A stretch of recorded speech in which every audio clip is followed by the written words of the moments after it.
ನಿನ್ನೆ ನಮ್ಮ ಮಾನ್ಯ ಮುಖ್ಯಮಂತ್ರಿಯವರು ಕೂಡ ಇಡೀ ರಾಜ್ಯದಲ್ಲಿ ಡೆಂಗು ಮತ್ತು ಬಿಬಿಎಂಪಿ ವ್ಯಾಪ್ತಿಯಲ್ಲಿನೂ ಹರಡ್ತಕ್ಕಂಥ ಡೆಂಗು ಪ್ರಕರಣಕ್ಕೆ ಸಂಬಂಧಿಸಿದಂತೆ ಮೀಟಿಂಗ್ ತಗೊಂಡ್ರು. ಅಲ್ಲಿ ನಮ್ಮ ಆರೋಗ್ಯ ಸಚಿವರು ಇದ್ರು ಮತ್ತು ಬೇರೆ ಬೇರೆ ವಿಚಾರಗಳು, ಇದುವರೆಗೂ ಆಗಿರುವ ಪ್ರಕರಣಗಳ ಸಂಖ್ಯೆ ಇತ್ಯಾದಿ ಅವರ ಗಮನಕ್ಕೆ ತರಲಾಯಿತು. ಅವರು ಕೂಡ ಮಾಧ್ಯಮಕ್ಕೆ ತಮ್ಮ ಸಂದೇಶವನ್ನು ನೀಡಿದ್ದಾರೆ ಮತ್ತು ಏನೇನು ನಮ್ಮ ನಾಗರಿಕರು ಜಾಗರೂಕತೆ ವಹಿಸಬೇಕು ಅಂತ ಕೂಡ ತಿಳಿಸಿರುತ್ತಾರೆ. ನಾವು ಮತ್ತು ಜನರು ಸೇರಿನೇ ಈ ರೋಗವನ್ನು ಹರಡುವಿಕೆಗೆ ತಡೆಗಟ್ಟಬೇಕಾದರೆ ತಮ್ಮ ಎಲ್ಲ ಸಹಯೋಗದಿಂದನೇ ಮಾಡ್ಲಿಕ್ಕಾಗ್ತದೆ. ಯಾಕಂದ್ರೆ ಅದು ನಮ್ಮ ಲಾರ್ವೆ, ನಮ್ಮ ಇದನ್ನು ಏಡೀಸ್ ಈಜಿಪ್ಟಿಸ್ಟು ಲಾರ್ವೆಗೆ ಅವಕಾಶ ಏನು ಬರುತ್ತೆ, ನಮ್ಮ ಮನೆಯಲ್ಲಿ ಇರ್ತಕ್ಕಂಥ ಬೇರೆ ಬೇರೆ ನಮ್ಮ ಸಲಕರಣೆಗಳಲ್ಲಿ, ಪಾತ್ರಗಳಲ್ಲಿ ಇಟ್ಟಿರುವ ನೀರಿನಲ್ಲಿನೇ ಬರುತ್ತದೆ. ಹೀಗಾಗಿ ಜನರ ಸಹಯೋಗದಿಂದ ನಾವು ಇದನ್ನು ತಡೆಗಟ್ಟಕ್ಕೆ ಪ್ರಯತ್ನ ಪಡ್ತಾ ಇದ್ದೇವೆ. ಈಗ ನಾಳೆ ನಮ್ಮ ಮಾನ್ಯ ಉಪಮುಖ್ಯಮಂತ್ರಿಯವರು ಮತ್ತು ಆರೋಗ್ಯ ಸಚಿವರು ಕೂಡ ನಮ್ಮ ಬಿಬಿಎಂಪಿ ವ್ಯಾಪ್ತಿಯಲ್ಲಿ ಆಗ್ತಕ್ಕಂಥ ಪ್ರಕರಣಗಳು ಮತ್ತು ನಮ್ಮ ಸಿದ್ಧತೆ ಇತ್ಯಾದಿಗಾಗಿ ಮೀಟಿಂಗ್ ಕರೆದಿದ್ದಾರೆ. ಅದಕ್ಕೆ ಪೂರ್ವಭಾವಿಯಾಗಿ ಮತ್ತು ಸಿದ್ಧತೆಗಾಗಿ ನಾವು ನಿನ್ನೆ ಒಂದು ಮೀಟಿಂಗ್ ಮಾಡಿದ್ದೆ HO ಜೊತೆಗೆ. ಸುಮಾರು 1 ಗಂಟೆಗೆ ಮೀಟಿಂಗ್ ಮಾಡಿ ನಾವು ಮಾನ್ಯ ಮುಖ್ಯಮಂತ್ರಿಯವರ ಮೀಟಿಂಗ್ ಹೋಗಿದ್ದೆ. ಅಲ್ಲಿ ಅವರು ಮಾನ್ಯ ಮುಖ್ಯಮಂತ್ರಿಯವರು ನೀಡಿರುವ ನಿರ್ದೇಶನ ಮತ್ತು ನಾವು ನಿನ್ನೆ ಮಾಡಿರುವ ಮೀಟಿಂಗ್ ಹಿನ್ನೆಲೆಯಲ್ಲಿ ಇವತ್ತು ಎಲ್ಲ MOH ಕರೆದುಬಿಟ್ಟು ಆ ನಿರ್ದೇಶನಗಳನ್ನು ಇನ್ನೊಮ್ಮೆ ಹೇಳಿ ಅವರ ಕಡೆಯಿಂದ ಆಕ್ಷನ್ ಪ್ಲಾನ್, ಮೈಕ್ರೋ ಪ್ಲಾನ್ ಏನಾಗಿದೆ ಅದು ನಾವು ರಿವ್ಯೂ ಮಾಡಿರುತ್ತೇವೆ. ಅದರಲ್ಲಿ ಇರ್ತಕ್ಕಂಥ ಕೆಲವು ಕೊರತೆಗಳನ್ನು ಹೇಗೆ ನಾವು ನೀಗಿಸಬೇಕು ಅಂತಲೂ ಕೂಡ ವ್ಯವಸ್ಥೆ ಮಾಡಿದ್ದೇವೆ. ಸೊ ಏನಾಗಿದೆ ಅಂದರೆ, ನಮಗೆ ಇದುವರೆಗೂ ತಮ್ಗೆ ಗೊತ್ತಿದ್ದ ಹಾಗೆ 1730 ಸುಮಾರು ಪ್ರಕರಣಗಳು ಜನವರಿಯಿಂದ ಜೂನ್ಗೆ ಬಂದಿರುತ್ತದೆ. ಹೋದ ವರ್ಷ ಇದೇ ಟೈಮ್ಗೆ 732 ಕೇಸ್ ಮಾತ್ರ ಇರುವುದರಿಂದ ಇದರಲ್ಲಿ ಗಮನಾರ್ಹ ಏರಿಕೆಯಾಗಿದೆ. ಅರೌಂಡ್ 732 ಹೋದ ವರ್ಷ, ಅದು ತೊಗೊಂಡು ನೋಡಿದರೆ 1230. ಇದು ಏನಾಗ್ತದೆ, ಕನ್ಫರ್ಮ್ಡ್ ಕೇಸಸ್ ಇರುತ್ತದೆ. ನಾವು ಫಸ್ಟ್ ತಗೊಳ್ಳುವಾಗ ಒಂದು ಟೆಸ್ಟ್ ಮಾಡ್ತೀವಿ, NS1 ಹೇಳ್ತೀವಿ. ಅದರಲ್ಲಿ ಇಮಿಡಿಯೇಟ್ಲಿ ರ್ಯಾಪಿಡ್ ಟೆಸ್ಟ್ ತರ ಇರುತ್ತೆ. ಅದು ನಾವು 30-40% ಅದರಲ್ಲಿ ಫಾಲ್ಸ್ ಪಾಸಿಟಿವ್ನು ಬಂದ್ಬಿಡುತ್ತೆ. ಹೀಗಾಗಿ ಈ ಲೆಕ್ಕ ಏನಿದೆ, ದಿಸ್ ಇಸ್ ಕನ್ಫರ್ಮ್ಡ್ ಲೆಕ್ಕ, ನಮ್ಮದು ಪೋರ್ಟಲ್ನಲ್ಲಿ ಬರ್ತಕ್ಕಂಥ ಲೆಕ್ಕ. ಹೀಗಾಗಿ 1230. ಹೋದ ವರ್ಷ 11,136 ಸುಮಾರು ಪ್ರಕರಣಗಳು ಆಗಿದ್ದವು. ಜೂನ್ವರೆಗೂ ಬರೀ 732 ಆಗಿತ್ತು. ಆ ಲೆಕ್ಕ ಮಾಡಿದರೆ ಈಗಾಗಲೇ ನಾವು 1,230 ಇದ್ದೀವಿ. ಸೊ ಇದು ಹರಡುವಿಕೆ ಜಾಸ್ತಿ ಇದೆ ಈ ವರ್ಷ. ಮತ್ತು ಏನಾಗಿದೆ ಅಂದರೆ, ಇದು ಇಂಟರ್ಮಿಟೆಂಟ್ ರೇಂಜ್ನಿಂದ, ಅಂದರೆ ಮಳೆ ಬರುತ್ತೆ, ಆಮೇಲೆ ನಿಂತು ಬಿಡುತ್ತೆ, ಆಮೇಲೆ ತಿರು ಬರುತ್ತೆ ಅಂತ ಸಂದರ್ಭದಲ್ಲಿ ಹೆಚ್ಚಾಗಿ ಹರಡ್ತದೆ.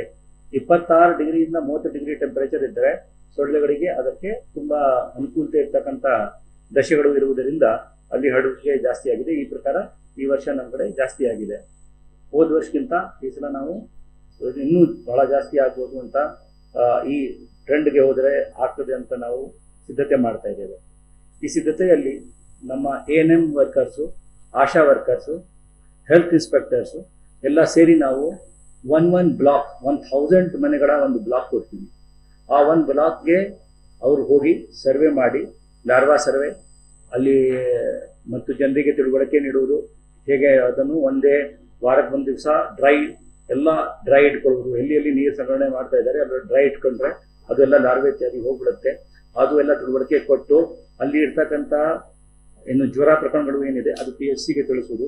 PHCಯಲ್ಲಿ ನಮ್ಮ ಹೆಲ್ತ್ ಇನ್ಸ್ಪೆಕ್ಟರ್ಸು ಅದನ್ನು ಗುರುತು ಮಾಡಿಕೊಂಡು ಅಲ್ಲಿಗೆ ಅವರಿಗೆ ಸೂಚನೆ ಕೊಡುವುದು, ಅಥವಾ PHCಗೆ ಯಾರು ಬರ್ತಾ ಇದ್ದಾರೆ ಅವ್ರದ್ದು ರಕ್ತ ಸ್ಯಾಂಪಲ್ ತಗೊಂಡು ಪ್ರಿಲಿಮಿನರಿ ಟೆಸ್ಟ್ ಮಾಡೋದು, NS1 ಟೆಸ್ಟ್ ಮಾಡೋದು, ಆಮೇಲೆ ಅದು ಕನ್ಫರ್ಮೇಟರಿಗಾಗಿ ಲ್ಯಾಬ್ಗೆ ಕಳಿಸುವುದು. ಈಗಾಗಲೇ ನಾವು ನಮ್ಮ KSMDCL ಇದೆ, Karnataka drugs and logistic society, ಅವ್ರ ಕಡೆಯಿಂದ 38,000 ಅವ್ರ ಹತ್ರ NS1 ಕಿಟ್ಸ್ ಇದೆ. ಅದು ಎಲ್ಲ ನಾವು ಫುಲ್ 30,000 ಅಷ್ಟು ಇಂಡೆಂಟ್ ಮಾಡಿಬಿಡ್ತೇವೆ. ಎಲ್ಲ PHC ನಾವು 144 ಕಡೆಗೆ 2,000 3,000 ಇಟ್ಕೊಳ್ತೇವೆ.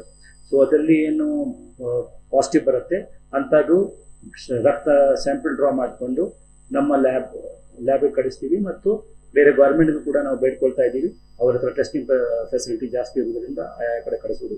ಹೀಗಾಗಿ ಮೋಸ್ಟ್ ಇಂಪಾರ್ಟೆಂಟ್ ಏನಂದರೆ, 28 ಲಕ್ಷ ಮನೆಗಳಲ್ಲಿ ನಾವು ಅರೌಂಡ್ 14 ಲಕ್ಷ ಮನೆಗಳು ಅರ್ಬನ್ ಪೂವರ್, ಅಂದರೆ ಸ್ವಲ್ಪ ಬಡವರು ಇರ್ತಕ್ಕಂಥ ಜಾಗ, ಮತ್ತು ಜನಸಾಂದ್ರತೆ ಜಾಸ್ತಿ ಇರ್ತಕ್ಕಂಥ ಜಾಗ ಮತ್ತು ತಗ್ಗಿನಲ್ಲಿ ಇರ್ತಕ್ಕಂಥ ಜಾಗ, ಇಂಥ ಜಾಗಗಳನ್ನು ಗುರುತಿಸಿ ಅರೌಂಡ್ 14 lakh to 15 lakh ಮನೆಗಳಿಗೆ ಟಾರ್ಗೆಟ್ ಇಟ್ಕೊಂಡು 15 ದಿವಸಕ್ಕೆ ಒಮ್ಮೆ ಆ 15 ಲಕ್ಷ ಮನೆಗಳಿಗೆ ನಾವು ಟಚ್ ಮಾಡಬೇಕು ಪ್ರತಿ ಸಲ, ಎವ್ರಿ 15 days ಸೈಕಲ್ನಲ್ಲಿ. ಹೀಗಾಗಿ ನಾವು ANMs ಅಂಡ್ ಆಶಾ ವರ್ಕರ್ ಜೊತೆಗೆ ನರ್ಸಿಂಗ್ ಕಾಲೇಜ್ ಸ್ಟೂಡೆಂಟ್ಸ್ಗೆ ತಗೊಳ್ಳಕ್ಕೆ ಪ್ರಯತ್ನ ಪಡ್ತಾ ಇದ್ದೇವೆ. NSS ವಾಲಂಟಿಯರು ತಗೊಳ್ತೇವೆ ಮತ್ತು IEC ಕ್ಯಾಂಪೇನ್ ಸರ್ಕಾರನೂ ನಡೆಸ್ತಾ ಇದ್ದಾರೆ. ನಾವು ಕೂಡ ಮನೆ ಮನೆಗೆ ಹೋಗಿ ಕೊಡುವುದು ಬೇರೆ ತರಹದ್ದು ಇನ್ಫಾರ್ಮೇಶನ್ ಕ್ಯಾಂಪೇನ್. ಅದು ಏನಿದೆ, ಒಂದು ಸರ್ಕಾರದ ಮಟ್ಟದಲ್ಲಿ ಎಲ್ಲ ಕಡೆಗೆ ಪೇಪರ್ನಲ್ಲಿ ಯಾವ ಯಾವ ಥರದ್ದು ನಾವು ನಿಗಾ ಇಡಬೇಕು, ಏನೇನು ಎಚ್ಚರಿಕೆ ವಹಿಸಬೇಕು ಅಂತ ಬರುತ್ತೆ. ಅದನ್ನು ಬಿಟ್ಟು ನಾವು ಕೂಡ ಮನೆ ಮನೆಗೆ ಹೋಗಿ ಏನು ಜನರಿಗೆ ತಿಳುವಳಿಕೆ ಕೊಡಬೇಕು ಅದು ಕೊಡ್ತೇವೆ. ಸೊ ಇದು ಎಲ್ಲ ವಿಚಾರ ತಮಗೆ ತಿಳಿಸುತ್ತೇವೆ.